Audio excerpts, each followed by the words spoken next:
Bismillahirrahmanirrahim. Assalamu alaikum wa rahmatullahi wa barakatuh. Dear students, welcome to Study Time for All. I am your tutor Adnan Ghani Bhatt. General science class 6 English medium all Punjab boards की next video की तरफ आगे बढ़ते हैं। हमारा chapter चल रहा है chapter number 5 atoms, molecules, mixtures and compounds. आपसे गुजारिश है कि अगर आपने हमारे channel study time for all को सब्सक्राइब नहीं किया तो इसको सब्सक्राइब करें और साथ बेल आइकन के बटन को दबा दें ताकि नई आने वाली वीडियोस के नोटिफिकेशन आपको बर वक्त मिल सकें। तो आगे बढ़ते हैं अपनी आज की वीडियो की तरफ। तो और आज की हमारी वीडियो है सेपरेटिंग मिक्सचर्स। इसके दो पार्ट हमने किए, तो इसकी 4 मेथड थे इसमें। तो जो पहली वीडियो जो कि आज वाली वीडियो से पिछली वीडियो थी उसमें हमने फिल्ट्रेशन और सब्लिमेशन के 2 मेथड इसमें बताए। अब हम अगले जो 2 मेथड हैं सेपरेटिंग द मिक्सचर्स के, उनकी तरफ आगे बढ़ते हैं। और इसमें जो थर्ड मेथड है वो है डिस्टिलेशन। इसको अमले तत्खीर भी कहते हैं। Distillation mixtures can be separated with another method called distillation if the components of a mixture have different boiling points. तो मिक्सचर्स को एक और तरीके से अलहदा किया जा सकता है जिसका नाम है डिस्टिलेशन, अमले तत्खीर। If the components of the mixture have different boiling points, और इसके लिए शर्त ये है कि जो बॉइलिंग पॉइंट्स हैं मिक्सचर के अंदर, जो कंपोनेंट्स हैं, 2 चीज़ें हैं, ये 2 से ज़्यादा चीज़ें हैं, उनके बॉइलिंग पॉइंट डिफरेंट होने चाहिए। तो बॉइलिंग पॉइंट क्या होता है? वो नुक्ता जिस पे जाके कोई जो लिक्विड है वो बॉयल करना शुरू कर देता है, खोलना शुरू कर देता है, उसको उसका बॉइलिंग पॉइंट कहते हैं। जैसे वाटर 100 डिग्री सेंटीग्रेड पे जाके बॉयल करना शुरू कर देता है, इसी तरह से मुख्तलिफ़ किस्म जो लिक्विड है उनके बॉइलिंग पॉइंट डिफरेंट है। तो अगर मुख्तलिफ़ किस्म के जो लिक्विड हैं वो आपस में मिक्स अप हैं और उनके बॉइलिंग पॉइंट अलग-अलग हैं, तो मुख्तलिफ़ डिग्रीज़ पे जाके वो बॉयल करना शुरू करते हैं, तो इसके नतीजे में इनको सेपरेट किया जा सकता है और इस अमल को डिस्टिलेशन कहते हैं। Distillation is the method by which 2 or more liquids in solutions are separated by boiling off the liquid with the lower boiling point and condensing it in another container। Distillation एक method है जिसमें 2 या 2 से ज़्यादा liquid किसी solution के अंदर इनको अलहदा किया जा सकता है, उस लिक्विड से बॉयल करके अलहदा किया जाता है with the lower boiling point. जिनका लोअर बॉइलिंग पॉइंट होता है वो अलहदा होते जाते हैं, जिनका ज़्यादा बॉइलिंग पॉइंट होता है वो बीच में रहते हैं, और जो अलहदा होते हैं उनको किसी दूसरे कंटेनर में कंडेंस करके, गाढ़ा करके सेपरेट कर लिया जाता है।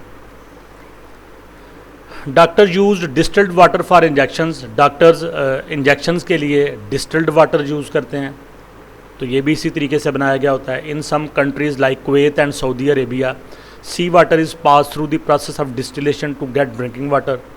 तो कुछ ममालिक में जैसे कि कुवैत में और सऊदी अरेबिया में समंदरी पानी जो पीने के काबिल नहीं होता क्योंकि इसके अंदर नमक की मिकदार बहुत ज़्यादा होती है, दूसरी इम्प्योरिटीज़ होती हैं, तो उसको डिस्टिलेशन के अमल से गुजार के, ये डिस्टिलेशन के अमल से गुजार के तो पीने के लिए पानी जो है वो उसमें से सेपरेट किया जाता है। Crude oil is a mixture of different chemicals. Crude oil जो खाम तेल है जो ज़मीन में से ड्रिलिंग करके निकाला जाता है, तो उसमें मुख्तलिफ़ केमिकल होते हैं such as petrol, tar, oil, dissolved gases and kerosene. तो जब खाम तेल ज़मीन से निकाला जाता है तो उसकी जो हालत होती है उसमें पेट्रोल भी होता है, तार भी होती है, ऑयल भी होता है, कुछ हलशुदा गैसेस होती हैं और कैरोसिन ऑयल होता है। In an oil refinery the method of distillation is use to separate components of crude oil. तो ऑयल रिफाइनरी के अंदर, तेल साफ़ करने के कारखाने के अंदर डिस्टिलेशन का मेथड यूज़ किया जाता है और उस क्रूड ऑयल से, उस खाम तेल से मुख्तलिफ़ अज्जा, ये जो ऊपर बताए गए हैं, इनको डिफरेंट बॉइलिंग पॉइंट के ऊपर सेपरेट कर लिया जाता है। तो ये एक रिफाइनरी का स्ट्रक्चर दिखाया गया जहाँ पे तेल को साफ़ किया जाता है। Activity 5.7 you will need large bowl, एक बड़ा बाउल लें, स्मॉल ग्लास, एक छोटा ग्लास लें, ये ग्लास ये अंदर पड़ा हुआ नज़र आ रहा है, टेप लें, प्लास्टिक शीट लें, स्मॉल स्टोन, एक छोटा सा पत्थर लें, वाटर, पानी, साल्ट, नमक। तो ये सारी चीज़ें आप पहले इकट्ठी कर लें। अब आगे प्रोसीजर है, इसका तरीकाकार है। Number 1, take some mixture of salt and water in a large bowl. एक बड़े बाउल के अंदर पानी और नमक का मिक्सचर बना के, महलूल बना के वो इसके अंदर भर लें। Take an empty small glass and put it in the bowl. एक छोटा खाली ग्लास लें और इसको बाउल के अंदर रख दें। इन्होंने ग्लास की जगह एक कंटेनर लिया है प्लास्टिक का या शीशे का, ये बाहर बाउल है और बाउल के अंदर एक कंटेनर इन्होंने रख दिया। तो आप ग्लास ले लें या कंटेनर ले लें। The top of the glass should be higher than the salt water.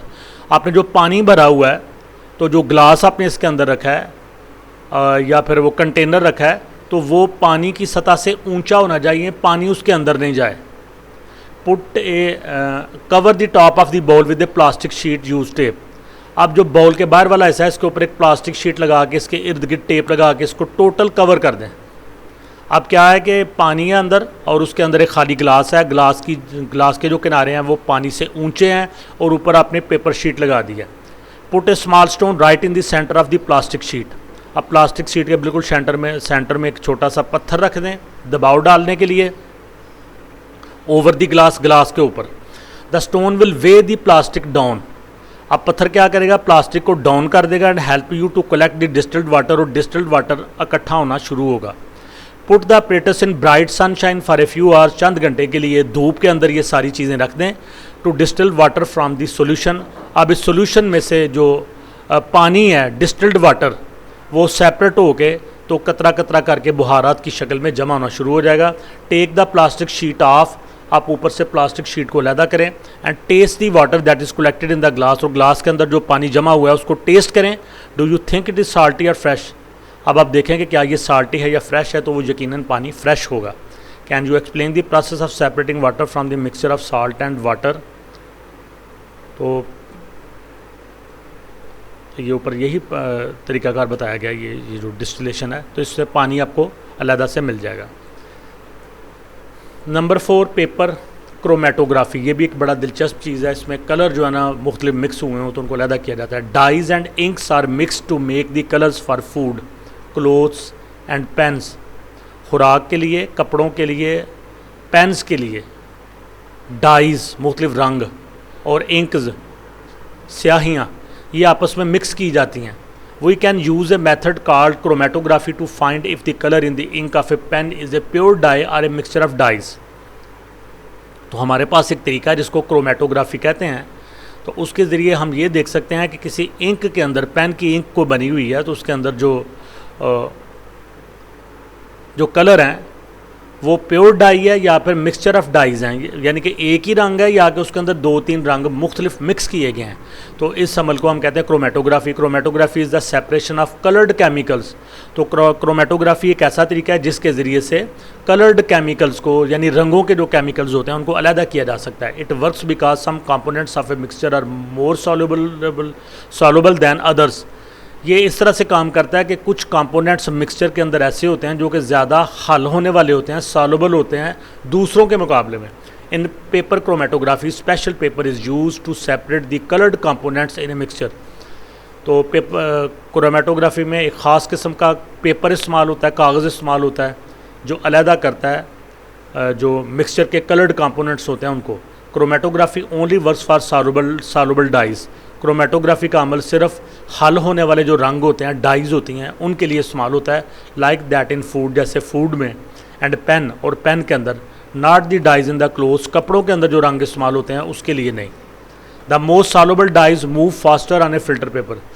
जो ज़्यादा हल होने वाले रंग होते हैं वो फिल्टर पेपर के ऊपर तेज़ी से हरकत करते हैं। दैन लेस सॉल्युबल डाइज, कम हल पजीर रंगों की बनस्बत। तो इसको समझाने के लिए भी एक्टिविटी दी गई, एक्टिविटी 5.8। तो यू विल नीड, आपको ज़रूरत होगी अ बीकर, एक बीकर की, अ मेडिसिन ड्रॉपर, एक medicine dropper, a filter paper, solution of a dye और ink. Procedure number 1, place a filter paper on the beaker. एक बीकर लें, बीकर के ऊपर एक फिल्टर पेपर रख दें। Number 2, put a drop of ink in the middle of the filter paper. Filter paper के दरमियान में इंक का कतरा डाल दें। Soon you will see different bands of colour on the filter paper. आपको जल्द ही मुख्तलिफ किस्म की पट्टियाँ गुलाई में नज़र आनी शुरू हो जाएंगी रंगों की। Each band shows the presence of a different components of the solution. और हर बैंड बताएगा कि इस इंक के अंदर कौन कौन से रंग भरे गए हैं। थिंग्स टू थिंक, सोचने की चीज़ें। Why do bands of colours appear on the filter paper. Filter paper के ऊपर ये बैंड क्यों नज़र आए। तो ये फ़िल्टर पेपर की ये क्वालिटी है कि इसके ऊपर जब आप इसको बखेरते हैं तो ये अपने जो कंपोनेंट्स हैं उनको सेपरेट कर देता है। तो जी स्टूडेंट्स, यहीं पे हमारा आज का टॉपिक ख़त्म होता है। नेक्स्ट सेकंड लास्ट वीडियो बनेगी सेफ्टी इन साइंस, और उसके बाद चैप्टर रिव्यू, बल्कि safety in science, chapter review और टेस्ट इनको अलहदा कर लेंगे, और लास्ट पे ये जो एक्सरसाइज है इसको सेपरेट हम कर लेंगे। वीडियो को लाइक करें, कमेंट्स दें, दोस्तों के साथ शेयर करें। Study time for all channel को सब्सक्राइब करने के साथ साथ हमारा एक और इन्फॉर्मेटिव चैनल है ईडन गार्डन टाइम्स, इसको भी सब्सक्राइब करें। अल्लाह हाफिज़।